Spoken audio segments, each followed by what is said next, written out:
My fiancé mocked me for being a waitress, calling it a dead-end job. He didn't know I owned the five-star restaurant where he dined every week, or that his favorite table was reserved under my name when I personally served him. I handed him a lifetime ban and revealed my net worth. His ego crumbled. The ring he gave me? I donated it to charity. "You're just a waitress with your talents," Derek's words echo in my mind as I stand before him, dinner check in one hand, ownership papers in the other. The shock spreading across his face is worth every moment I spent hiding in plain sight. I wasn't always the woman behind Evelyn's. 8 years ago, I was just another culinary school graduate with big dreams and bigger student loans. My grandmother's diner was failing, a relic of comfort food in a neighborhood rapidly filling with trendy bistros and fusion restaurants. When she passed, leaving me the struggling establishment, my classmates called it a burden. I called it an opportunity. If you're enjoying this story about a woman who turned the tables on her judgmental fiancé, hit subscribe. It's free, and you'll never miss another empowering story. Now let's see what happens next. The first year nearly broke me. 18-hour days, emptying my savings to replace ancient equipment and learning the hard way that culinary school doesn't teach you about tax codes or payroll management. I slept on a cot in the storage room to save rent money, showering at the gym down the street before opening for breakfast service. During those brutal months, I worked every position: dishwasher, line cook, server, host. Necessity became the most effective teacher. By year 3, Nana's Diner had transformed into Evelyn's, serving elevated comfort food that attracted food critics and locals alike. I remember trembling as I read the first review calling us Boston's hidden gem. 6 months later, we earned our first Michelin star. The second came last year. Success changed everything except my Tuesday nights. While my executive chef handles the kitchen and Marco manages the floor, I still put on a simple black uniform, pull my hair back, and serve tables. My staff initially thought it was micromanagement. Now they understand it's preservation of my roots, my perspective, and the service standards that built our reputation. The owner waits tables on Tuesdays became whispered knowledge among regular patrons, a quirk that eventually made its way into a Boston magazine profile. I never confirmed it publicly. Most new customers have no idea, and I prefer it that way. Something powerful happens when people speak honestly, believing you're just their server. That's how I met Derek. It was a rainy Friday, not my usual shift, but I was covering for Tina, whose babysitter had canceled. He sat alone at the bar, suit jacket perfectly tailored, scrolling through his phone with one hand while nursing a Manhattan with the other. "Another?" I asked, notepad ready. When he looked up, something shifted in the room. That magnetic moment romance novels describe, but I'd never experienced. His smile transformed his serious face, reaching his eyes in a way that seemed genuine rather than practiced. "Only if you'll tell me your recommendation for dinner," he countered. "I've been staring at this menu for 10 minutes, overwhelmed by choices." I recommended the braised short ribs, technically my grandmother's recipe, though we'd elevated it with a red wine reduction that took 12 hours to perfect. "I trust someone who makes confident recommendations," he said, ordering exactly what I suggested. Later, when he raved about the meal, I felt the dual pride of chef and server, a sensation only I could fully appreciate. Derek returned the following week, requesting my section specifically, and the week after. Soon, his Friday visits became so regular that other servers would automatically direct him to my area. He'd arrive at 7 sa, work still evident in his expression, but would leave relaxed, lingering over dessert while asking thoughtful questions about my day. What started as coffee after my shift evolved into proper dates, walks along the Charles River, a jazz concert at Berkeley, dinner at competitors' restaurants where I took mental notes while pretending to simply enjoy the meal. He talked about his work as a commercial real estate attorney, the skyscrapers he helped finance, the satisfaction of seeing buildings rise from contracts he'd negotiated. And he'd ask, "What brought you to Whiting?" Each time, I navigated the question with partial truths, my culinary background, my love of the restaurant atmosphere, my connection to Evelyn. Specifically, I never lied.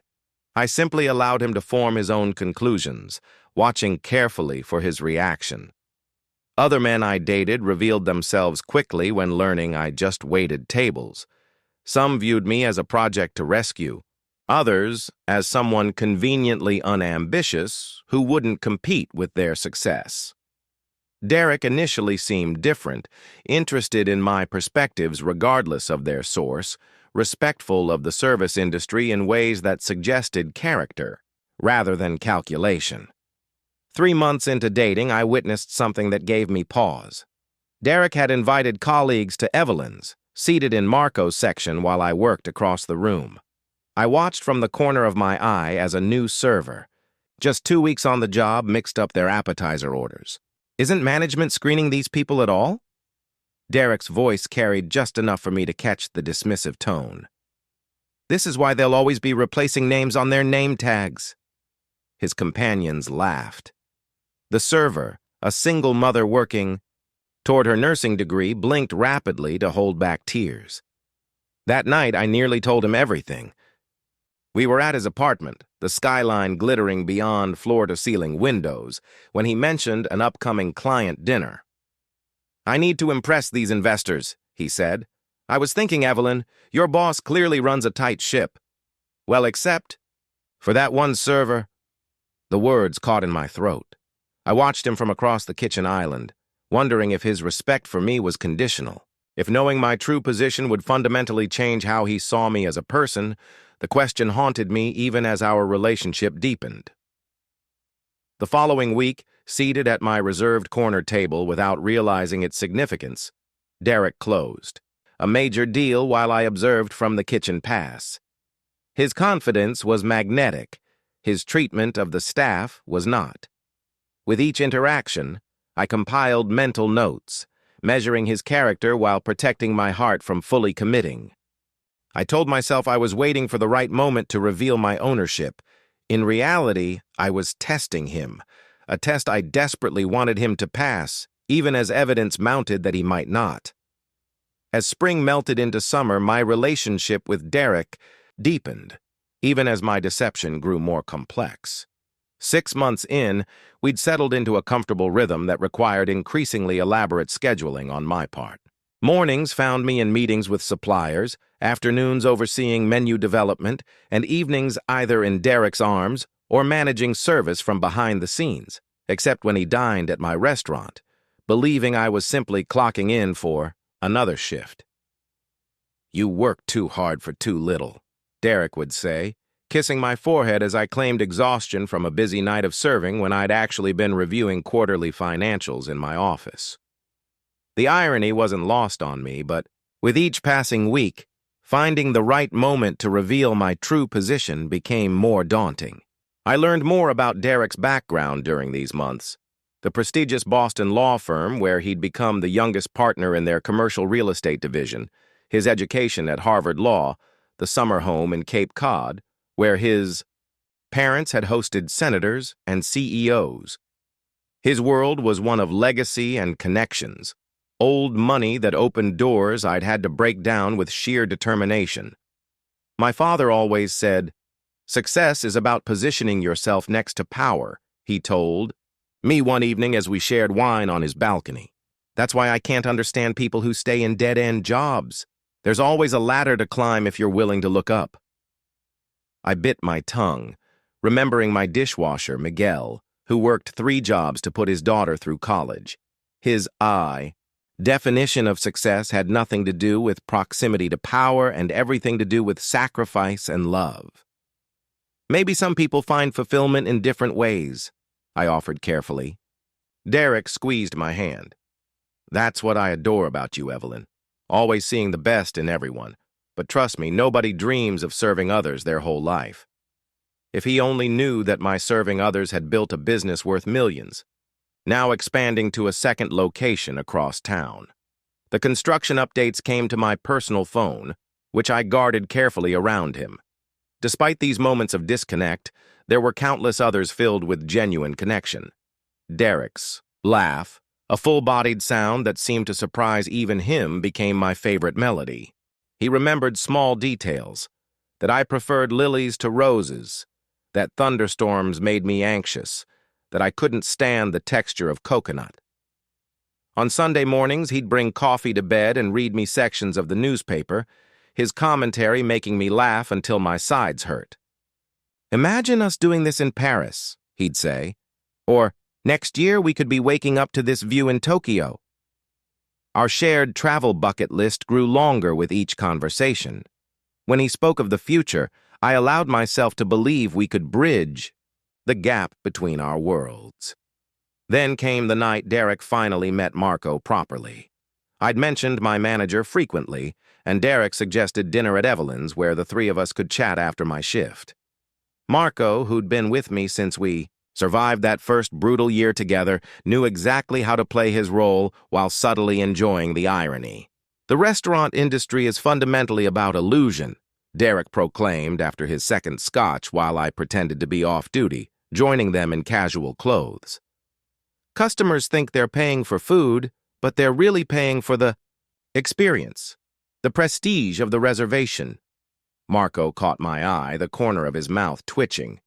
"And what would you suggest is the most important aspect of managing that illusion?" "Strong leadership, obviously," Derek continued, warming to his topic. "The problem with most restaurants is that ownership is disconnected from daily operations. If I owned a place like Evelyn's, I'd implement performance metrics for every position. The industry accepts too much mediocrity." Marco choked slightly on his drink. "Fascinating perspective. Any other insights into our little world?" I shot Marco a warning look as Derek launched into a detailed critique of restaurant profit margins and labor costs, quoting statistics that were actually outdated by several years. Marco's expression remained neutral, though I could read the amusement in his eyes, the inside joke between us stretching taut as a wire. "Evelyn here has excellent instincts," Marco said finally, gently steering the conversation away from dangerous waters. "She understands this business better than most owners I've worked for." Derek smiled indulgently, placing his hand over mine. "She's certainly exceptional, though I keep telling her she could be using those instincts in a field with actual career advancement." The words stung more than they should have, especially with Marco witnessing them. Later that night, alone, in my actual office after both men had departed, I considered ending the charade, but something held me back. Perhaps pride, perhaps fear, perhaps the unsettling realization that I still didn't know which version of myself Derek had actually fallen in love with. 2 weeks later, on a perfect autumn evening, Derek suggested a walk along Boston Harbor. The October air carried the crispness of changing seasons, golden light softening the city's edges. As sunset approached, he seemed unusually quiet, checking his watch several times as he guided me toward a specific viewpoint overlooking the water. "This is where my grandparents first met," he said suddenly. "My grandfather was shipping out to Europe during the war. My grandmother came to say goodbye, not knowing if she'd ever see him again." Before I could respond, he was kneeling, a small, velvet box in his hand, the setting sun igniting the diamond inside as he opened it. The ring was stunning, vintage style, with a center stone that caught fire in the dying light. "Evelyn Matthews, you've brought something to my life I didn't know was missing. Your kindness, your grace, your unwavering support of my ambitions. You make me want to be worthy of you every day." His voice carried the rare vulnerability that always melted my defenses. "Will you marry me?" Time suspended as conflicting emotions collided within me. Joy at the sincerity in his eyes, pride in how far we'd both come from our first meeting, anxiety about the secret still standing between us, and underneath it all, the unsettling question: did he love me, or the version of me he thought he knew? "Yes," I heard myself say, tears blurring my vision as he slipped the ring onto my finger. The weight of it felt simultaneously right and wrong, like a key that almost fit the lock. As he pulled me into his arms, the harbor lights began to twinkle around us. I made a silent promise to myself. Before we set a wedding date, Derek would know everything. The question that haunted me as we celebrated that night wasn't whether he'd be impressed by my success, but whether he'd forgive the omission, and whether the woman he wanted to marry would still exist in his eyes once the waitress disguise was gone. The diamond on my finger caught the morning light as I packed my essentials into carefully labeled boxes. Derek had insisted I move into his Beacon Hill condominium. No fiancé of mine should be living in that tiny apartment in Somerville, and after weeks of gentle pressure, I'd agreed. What I couldn't explain was how that tiny apartment was actually a convenient fiction. My real home was a brownstone in Back Bay that I'd purchased outright after our second Michelin star. Moving day became an elaborate choreography of deception. I transferred clothes, books, and personal items from my rarely used apartment while claiming my irregular hours at the restaurant made it impossible for Derek to help.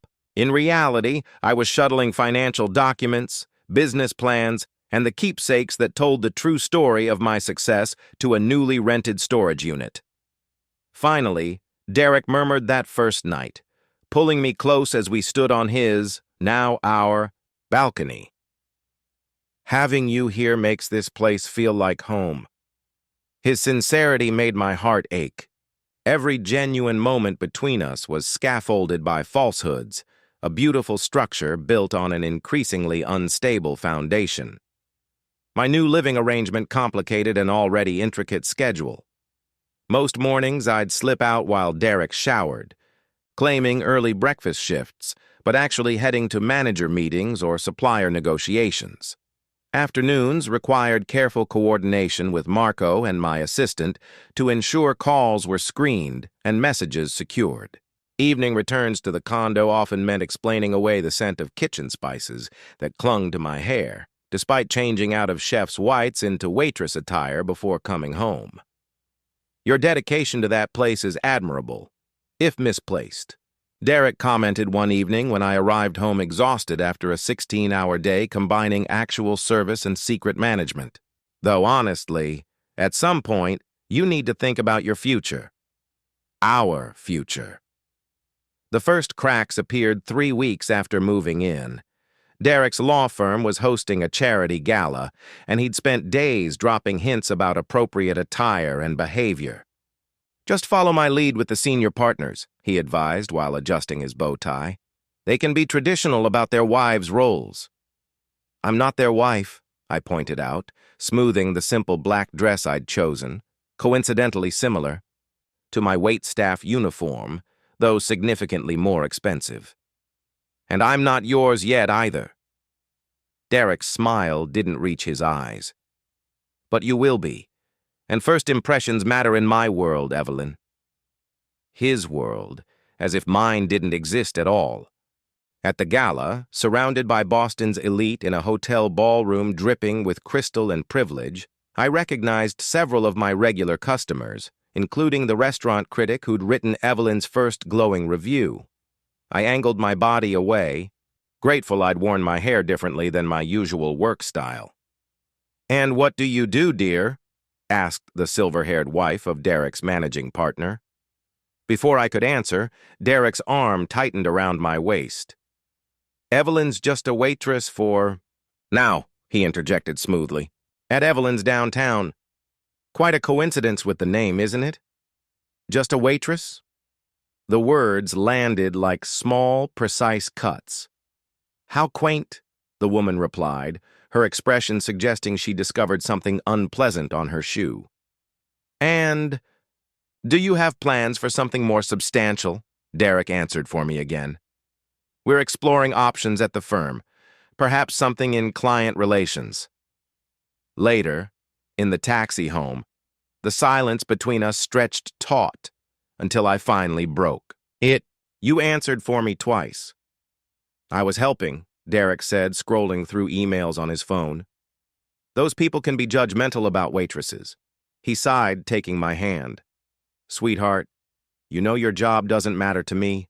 I make more than enough for both of us. I just don't want you to feel uncomfortable in these situations. I didn't feel uncomfortable until you spoke for me. The argument simmered without resolution. The first of many small comments accumulated like snowflakes, light individually, but building toward an avalanche. Derek suggested I look into secretarial courses. Derek mentioned his colleague's wife, who used to be a barista before finding true calling in event planning, Derek leaving brochures for professional image consulting on the kitchen counter. My silent resistance only strengthened his campaign. I began finding job listings marked in red pen on the counter, positions that required neither education nor experience, administrative assistants, receptionists, retail associates.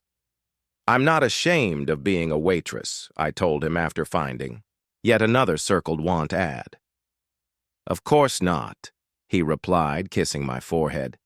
It's admirable how you've stuck with it. I just think you're capable of so much more. The irony burned like acid. Vanessa, my head chef and closest friend since culinary school, became my sole confidant during menu tastings and inventory reviews, meetings masked as friendly coffee dates to Derek. She witnessed my growing unease. "This is madness, Ev," she said, chopping herbs with alarming precision in my restaurant kitchen after hours. "You're running one of Boston's most successful restaurants while pretending to be Cinderella before the ball.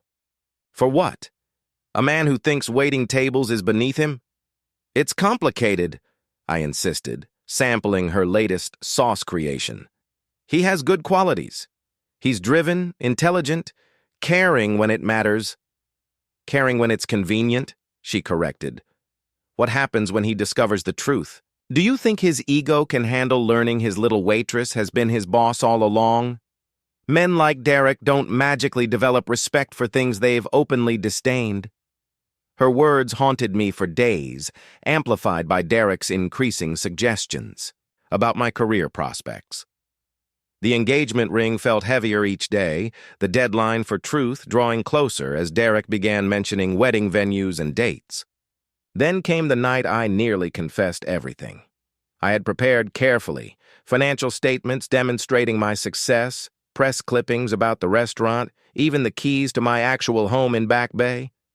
I'd made his favorite meal, ironically, using the recipe from Evelyn's, and opened a bottle of wine we'd been saving. "I need to tell you something important," I began as we finished dinner. Derek's face lit up. "What a coincidence. I have news too, but you first." The earnest excitement in his eyes made me hesitate. "Actually, you go ahead." "I got the promotion!" He practically bounded from his chair. "Senior partner, effective immediately, the youngest in firm history." He pulled me up into a spinning hug, his joy infectious despite my internal turmoil.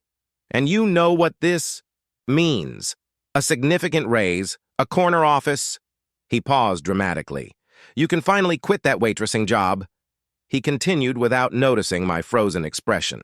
"No more late nights, no more serving other people. You can focus on planning our wedding, setting up our home properly."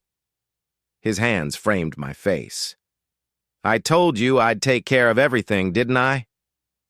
I forced a smile, the folder of revelations, burning a hole in my desk drawer where I'd hastily hidden it before dinner. "Congratulations! I'm so proud of you!" That night, as Derek slept peacefully beside me, I stared at the ceiling, Vanessa's warning echoing in my thoughts. The truth wouldn't set me free, not yet. First, I needed to understand exactly what would happen when Derek's perception of me shattered, when the power dynamic he'd carefully constructed inverted completely. The decision crystallized in the pre-dawn darkness. I would reveal myself, but on my terms, with witnesses who would ensure the truth couldn't be rewritten. Afterward, Derek had shown me who he was through 100 small moments. Now it was time for me to show him who I really was. My revelation would have to wait for the perfect moment. In the meantime, Derek's promotion accelerated both his ego and his presence at my restaurant. What had been occasional Friday dinners evolved into multiple weekly visits as he entertained clients, celebrated wins with colleagues, and established himself as a regular. The staff needed to recognize. "I want to reserve our special table again," he'd say on calls I now intercepted. Amused by the irony. The corner booth with panoramic city views, the one he'd fallen in love with during our early dating days, was technically reserved permanently under Matthew's owner in our system. "Of course, Mr. Shepard," I'd reply. "Professional as always. We'll have your usual table waiting." He never questioned how he always secured the most coveted spot in the restaurant, even during peak hours when waiting lists stretched weeks long. The satisfaction of exclusivity overrode any curiosity about why this particular table remained mysteriously available for him. Navigating Derek's increased patronage required elaborate choreography. I worked with Marco to ensure I only waited on Derek's table every third or fourth visit, enough to maintain our connection but not so frequent it would interfere with my actual management duties or raise questions about coincidence.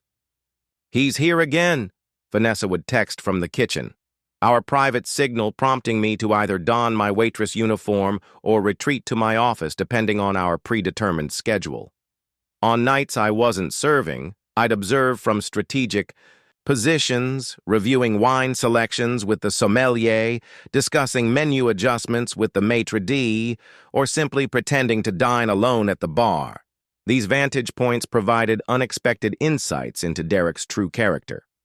With important clients, he was charm personified, attentive, generous with compliments, and liberal with expensive wine orders. With colleagues of equal or higher status, he maintained an easy camaraderie, laughing at their jokes while subtly inserting references to his own accomplishments. But with junior associates or support staff, a different Derek emerged, impatient, dismissive, measuring their worth by how quickly they anticipated his needs. Most revealing was his treatment of my staff. Derek's please and thank you appeared reliably for senior servers like Marcus and Sophia, but vanished entirely for food runners and busboys. The incident with Ryan crystallized everything. He was 19, working to pay for community college classes, earnest and eager, but still learning the choreography of fine dining service. It was only his second week when he was assigned to assist on Derek's table during a lunch with 3 potential clients. I was in the kitchen reviewing invoices when I heard the commotion, a crash followed by raised voices. Stepping onto the floor, I witnessed Ryan frozen in horror, a water pitcher clutched in his trembling hands while Derek's associate frantically blotted his suit sleeve. "Is this how you run your establishment?" Derek's voice carried across the hushed dining room as he addressed Marco, hiring incompetent children who can't even pour water. Ryan's face flushed crimson. "Sir, I'm so sorry." "I don't want your apology," Derek snapped, cutting him off with a dismissive wave. "I want you gone. This suit costs more than you make in a month." I moved toward them instinctively, manager mode overriding fiancé concerns. But Marco caught my eye with a subtle headshake, a reminder of our precarious situation. Instead, I watched from behind a service column as Marco handled the situation, with practiced diplomacy, offering sincere apologies, complimentary lunch, and vouchers for future visits.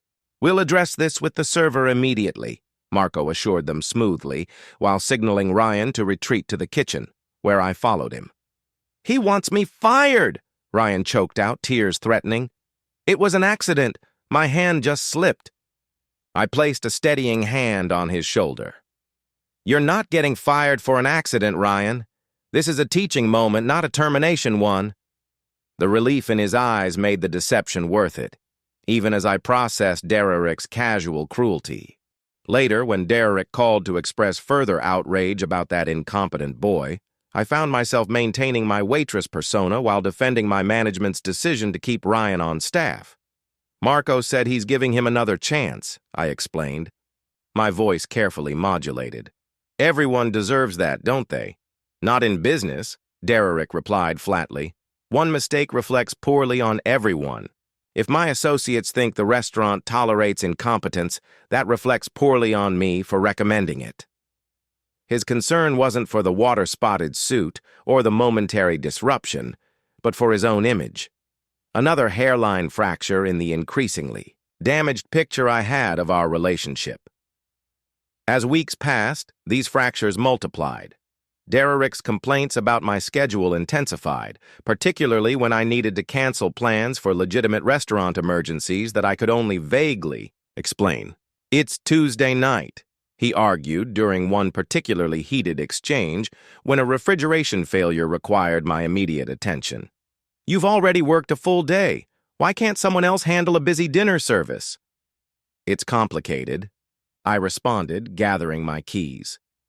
"Tuesday nights are my responsibility. More important than our dinner with the Harringtons. They're only in town tonight, and Richard could be a significant client. I'm sorry, but yes, this once it is." His expression hardened. "I'm starting to think you're not serious about our future, Evelyn. A waitress job shouldn't take precedence over your fiancé's career." The words stung despite their inaccuracy. I was choosing my career over his, just not the career he thought I had. These arguments became our new normal, his frustration building with each rain check, each late-night return to the condo, each morning departing before dawn. The engagement that had once felt promising now hung between us like an unasked question. The final crack appeared unexpectedly on a rare Sunday morning together. Derrick was showering when his phone chimed repeatedly on the nightstand. Normally, I'd never invade his privacy, but the screen lit up with a name I recognized. Brandon, his closest friend and frequent dinner guest. The preview displayed just enough text to catch my attention. "Still can't believe you're marrying the waitress. Bold move, man." I shouldn't have looked. I knew that even as my finger pressed his password, my birth date. A gesture once endearing, and now feeling calculated. The full message thread appeared, weeks of exchanges illuminated in damning blue bubbles. "Marrying down keeps expectations manageable," Derrick had written just yesterday. "Plus, she's gorgeous and grateful for everything. Win-win." "Classic savior complex," Brandon replied with a laughing emoji. "Rescuing her from a life of serving others. She'll make a perfect corporate wife once I polish off the rough edges." Each message burned deeper than the last, confirming every doubt I tried to dismiss. The Derrick who spoke so gently to me, who promised partnership and respect, was an illusion carefully maintained for my benefit. The real Derrick, the one who spoke freely with friends, saw our relationship as an exercise in benevolent control, a project rather than a partnership. I replaced the phone exactly as I'd found it, my hands surprisingly steady despite the storm brewing inside. By the time Derrick emerged from the shower, I'd composed my features into a mask of normalcy, excusing myself to pick up an extra shift while my mind calculated a very different kind of shift about to occur. Driving toward Evelyn's, I finally admitted what I'd known for weeks. The revelation I'd been planning could no longer be a gentle unveiling of truth. It needed to be a reckoning, one that would force Derrick to confront not just my deception, but his own. The text messages weighed on me all week, coloring every interaction with Derrick. I scrutinized his expressions for signs of the condescension he'd revealed to Brandon, analyzed his compliments for hidden patronization. Though nothing had technically changed between us, everything felt different, as if a veil had been lifted, revealing harsh lighting where I'd once seen a warm glow. I confronted him immediately, if not for the looming Sunday dinner at his parents' suburban estate. Derrick had been orchestrating this meeting for weeks, dropping hints about its importance, and coaching me on appropriate topics of conversation. "Just be yourself," he'd said, then immediately contradicted himself with, "But maybe don't talk too much about the restaurant." Another time he said, "My mother appreciates people who dress with understated elegance." And later, "Dad respects ambition, So focus on your goals rather than your current situation. By Sunday morning, I'd received so many contradictory instructions that I felt like an actress without a coherent script, standing in front of our closet, his closet, really, where my clothes occupied a carefully measured third of the space. I chose a simple navy dress that projected the understated elegance Derek had emphasized. Perfect. He approved, adjusting his tie in the mirror beside me. Conservative but not boring. Dad will appreciate that. The drive to Westwood took 40 minutes, each passing mile ratcheting up Derek's nervous energy. He quizzed me about his parents' accomplishments, his father's law firm, which he'd built from nothing, his mother's chairmanship of 3 charitable boards, their preferences for Bordeaux wines, conservative politics, traditional gender roles, and their expectations for grandchildren within 2 years. Holiday gatherings at their estate were a continuation of family traditions I hadn't known existed until that moment. "Remember," he said as we turned onto a tree-lined drive that seemed to stretch endlessly through manicured grounds, "first impressions are everything to them." The Shepherd estate loomed ahead, a colonial revival mansion that wouldn't have looked out of place in a historical documentary. Standing at the mahogany front door, Derek squeezed my hand so tightly it hurt. "Ready?" I nodded, though in truth, I felt anything but. The door opened before he could knock, revealing not his parents but a uniformed housekeeper who ushered us through a marble-floored foyer into a formal living room where the elder Shepherds waited. Patricia Shepherd rose first, a slender woman in her 60s with immaculate silver hair and the same sharp blue eyes as her son. "Derek, darling," she said, accepting his kiss on her cheek before turning her assessing gaze to me. "And you must be Evelyn." Her handshake was brief, her smile not reaching her eyes.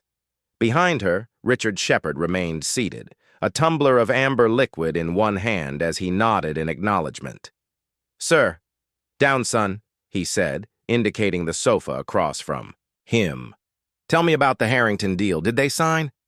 No greeting for me, no expression of pleasure at meeting his son's fiancée, just business, immediate and exclusive.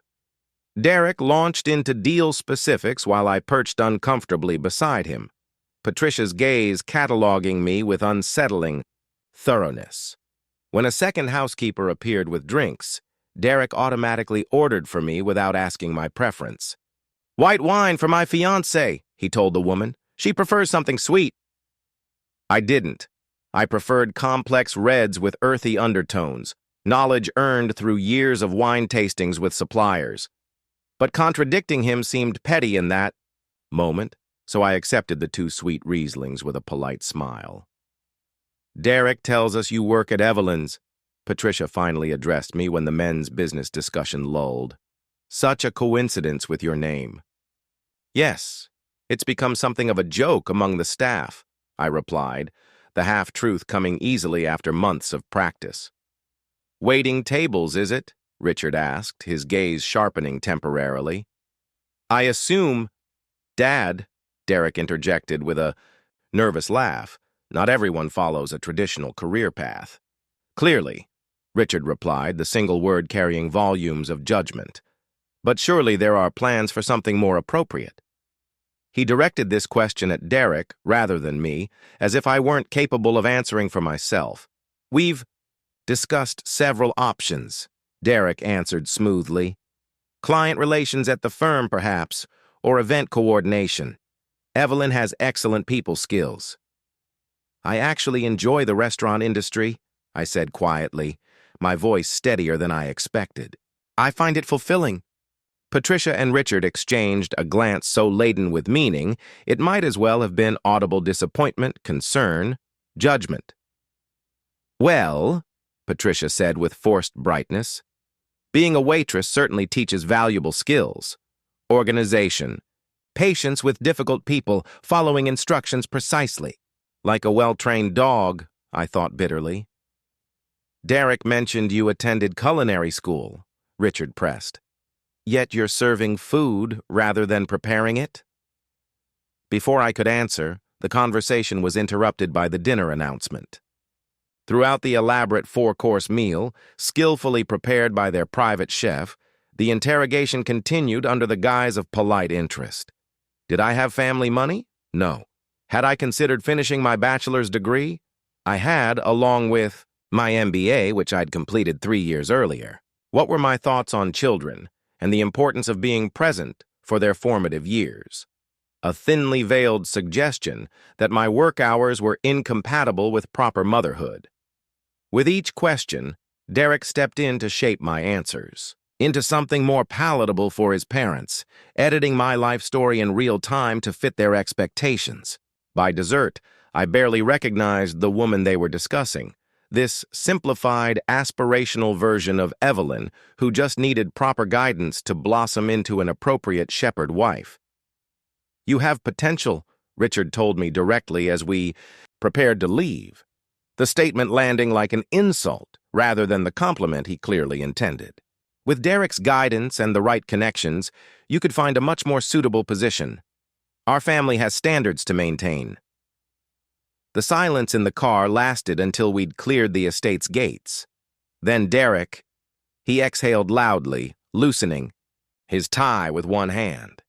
"That went better than I expected," he said, oblivious to my simmering anger. "Dad actually said you have potential. That's high praise from him." Potential for what exactly?